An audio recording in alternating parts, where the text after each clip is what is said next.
झिमी रिमी झिमी मेघ बड़ी गेला पिछाड़ भये गेला बाट यो कोन मोकनी जे हाथी मई है प्यारहू ने रो पाई कोना के जाए बाबरी यात है कोने दूल्हा के छतबा माई है सोना से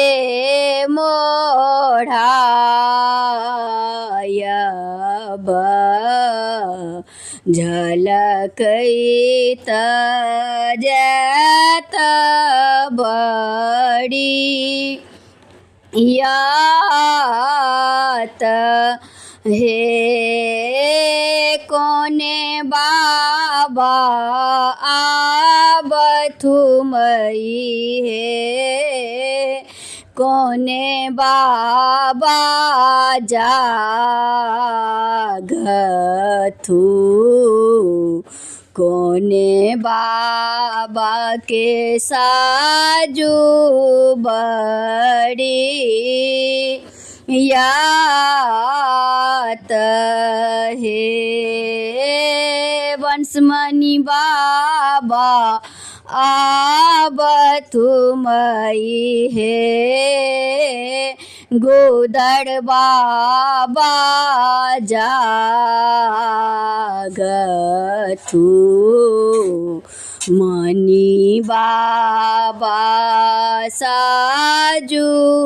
बड़ी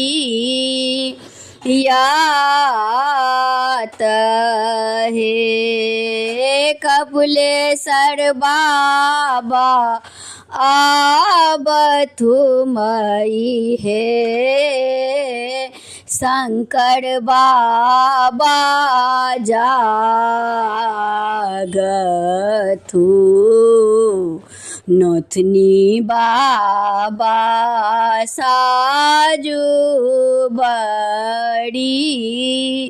यात है रिमी झिमी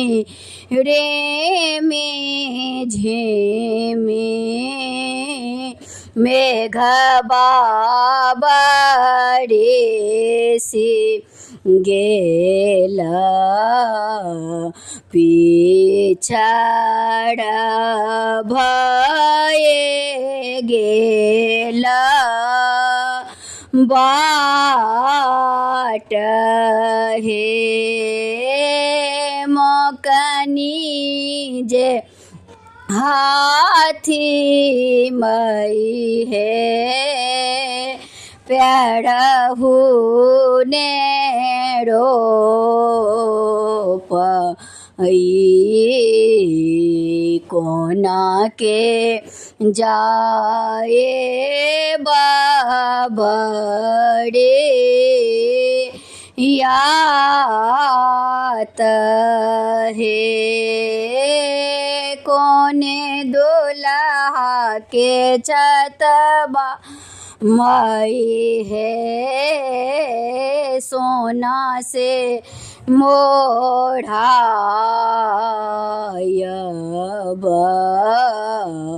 झलकई तजब